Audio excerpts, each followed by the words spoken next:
Class 10th में बहुत बहुत स्वागत है आप सभी का। मेटल एंड नॉन मेटल हम पढ़ रहे थे। इसके पहले हमने 3 लेक्चर देख लिया था। अगर आप मेरे YouTube चैनल पर नए हैं तो मेरे इस चैनल को सब्सक्राइब कर दीजिए, ताकि आपको समय समय पे जो भी हमारा वीडियो है वो मिल सके और उसका नोटिफिकेशन आप ऑन करिएगा, ठीक है, ताकि आपको टाइम से जो भी लेक्चर हैं वो अवेलेबल हो सकें। प्लेलिस्ट हमने तैयार करके रखा हुआ है, उसमें आप जा करके इसके पहले के सारे लेक्चर जो भी हमने चैप्टर डिस्कस किया है, ठीक है, वहाँ आप देख सकते हैं। तो आज हम स्टार्ट करते हैं कि धातुएं जब जल से अपक्रिया करती हैं तो क्या होता है, और देखेंगे कि कौन कौन सी धातुएं हैं जो ठंडे जल के साथ अपक्रिया करती हैं, कुछ ऐसी धातुएं हैं जो गर्म जल के साथ अपक्रिया करती हैं, और कुछ ऐसे मेटल्स होते हैं जो न ठंडे जल से अपक्रिया करते हैं, मतलब न कोल्ड वाटर से रिएक्शन करते हैं, न हॉट वाटर से रिएक्शन करते हैं, कुछ वेपर से रिएक्शन करते हैं, ठीक है। तो इन सभी के बारे में हमको आज डिस्कस करना है। तो सबसे पहले देखिए एक एक्टिविटी दिया हुआ है, इसमें जो फिगर में आपको एक सेटअप दिख रहा है उसकी हम बात कर लेते हैं सबसे पहले। तो यहाँ पे क्या करना है, जल से भीगा हुआ एक कांच का तंतु लिया हुआ है, ठीक है, यहाँ पे धातु लिया है और यहाँ देखिए इसको हीट किया जा रहा है, ठीक है। यह बॉयलिंग ट्यूब है, गर्म करने पे ये नहीं टूटता है, इसकी खासियत होती है।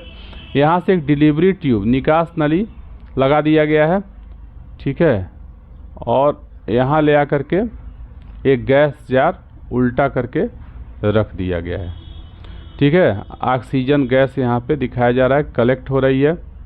तो इसकी बात हम करते हैं, कैसे क्या करना है, चलिए देखते हैं।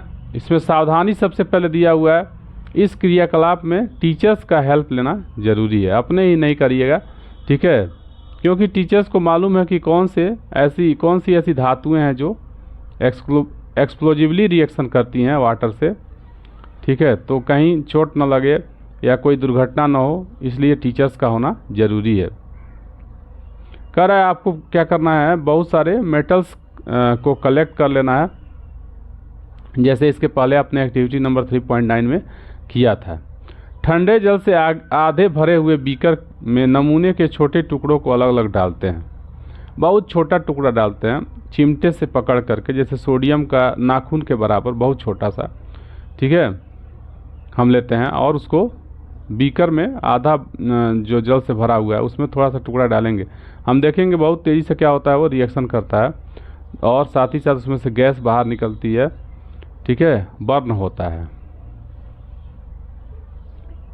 पोटेशियम है, सोडियम है, इन सब जो धातुएं हैं वो बहुत तेज़ी से रिएक्शन करती हैं ठंडे जल के साथ साथ। तो वही करना है आपको, छोटे छोटे टुकड़ों को अलग अलग बीकर में आपको बारी बारी से डालना है और फिर ऑब्जर्व करना है कि रिजल्ट आपको क्या मिल रहा है, कौन सी ऐसी धातुएं हैं जो बहुत तेज़ी से रिएक्शन करती हैं, ठीक है, कौन सी ऐसी धातुएं हैं जो नहीं रिएक्शन करती हैं, तो उनको गर्म जल के बीकर में डालेंगे, फिर देखेंगे रिएक्शन कर रहा है कि नहीं कर रहा है। और जो दोनों से नहीं रिएक्शन करेंगी,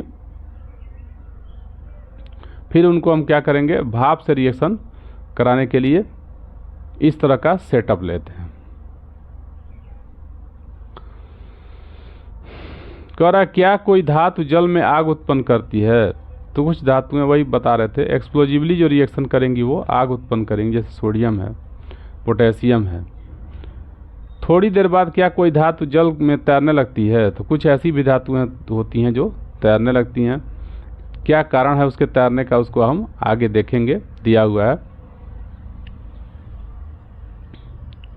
फिर कह रहा है कि जो धातुएं ठंडे जल से रिएक्शन नहीं करती हैं उनको आपको क्या करना है, गर्म जल से आधे भरे हुए बीकर में आपको डालना है, फिर वहाँ चेक करना है कि वो रिएक्शन कर रहा है कि नहीं कर रहा है।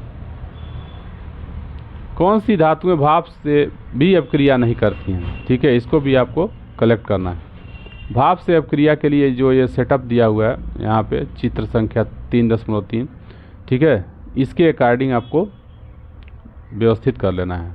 और वेपर से रिएक्शन करा के देखना है। इस आधार पे आप क्या कर सकते हैं, उसके रिएक्टिविटी आर्डर में उसको आप अरेंज कर सकते हैं। जो बहुत तेज़ से रिएक्शन करेगा, ठंडे जल से करेगा, वो ज़्यादा रिएक्टिव है। जो गर्म जल से कर रहा है उससे कम रिएक्टिव है, ठीक है। जो वेपर से कम कर रहा है वो उससे भी कम रिएक्टिव है। तो इस तरह से आप क्या कर सकते हैं, अरेंज कर सकते हैं।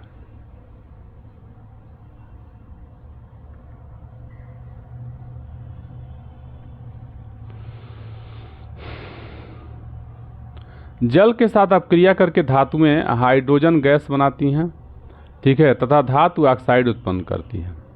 अब वही जो धातु ऑक्साइड है फिर से क्या करेगा, जल से रिएक्शन कर लेगा और धातु हाइड्रोक्साइड बनाएगा, यानी मेटल हाइड्रोक्साइड का निर्माण करता है। जैसे एग्जांपल के तौर पर दिया है, पोटेशियम है, H2O से रिएक्शन करता है, क्या बनाता है, पोटेशियम हाइड्रोक्साइड बनाता है।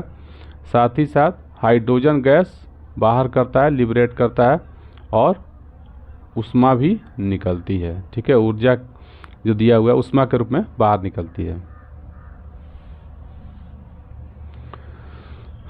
ठीक है। एक्सप्लोजिव तरीके से, विस्फोटक रूप से क्या करता है, रिएक्शन करता है। सोडियम भी दिया हुआ है। पोटेशियम एवं सोडियम जैसी धातुएं ठंडे जल के साथ तेजी से अपक्रिया करती हैं। सोडियम तथा पोटेशियम की अपक्रिया क्या होती है, एक्सोथर्मिक होती है, फास्ट होगी और ऊष्माक्षेपी होगी।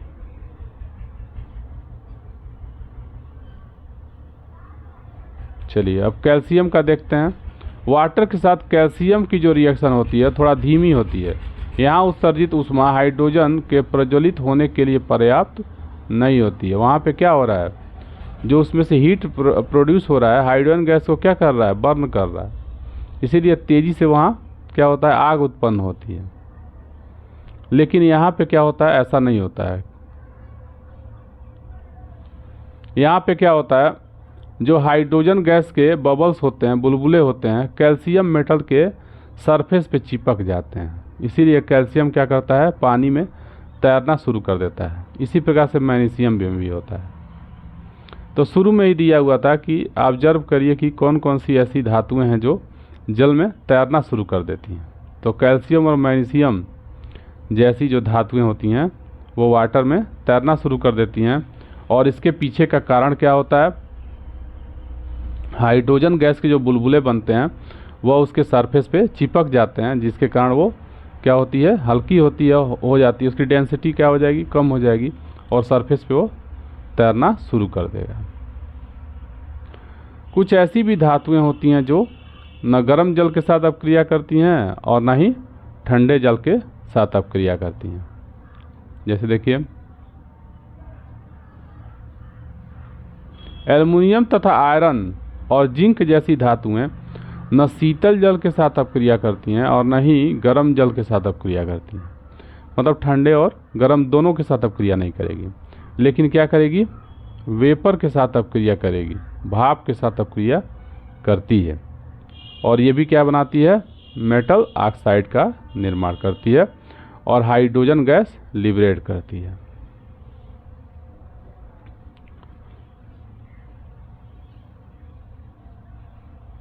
एल्युमिनियम प्लस H2O क्या बनाता है, एल्युमिनियम ऑक्साइड, एल्यूमिना है Al2O3, क्योंकि एल्युमिनियम की वैलेंसी क्या होती है, 3 होती है। एल्युमिनियम पे कितना चार्ज होता है, एल्युमिनियम पे आपका +3 चार्ज होता है, ठीक है। और यह ऑक्सीजन से क्या करता है, रिएक्शन करता है, तो एल्युमिनियम ऑक्साइड बनाता है, Al2O3 का फॉर्मेशन करता है, ठीक है। बैलेंस कर लेंगे, संतुलित कर लेंगे।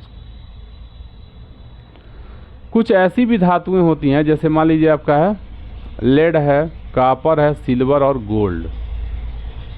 रिएक्टिविटी स्टेज में इसको नीचे रखा गया है, गोल्ड को सबसे नीचे रखा गया है। लेड, कॉपर, सिल्वर तथा गोल्ड जैसी धातुएं जल से क्या करती हैं, रिएक्शन ही नहीं करती हैं।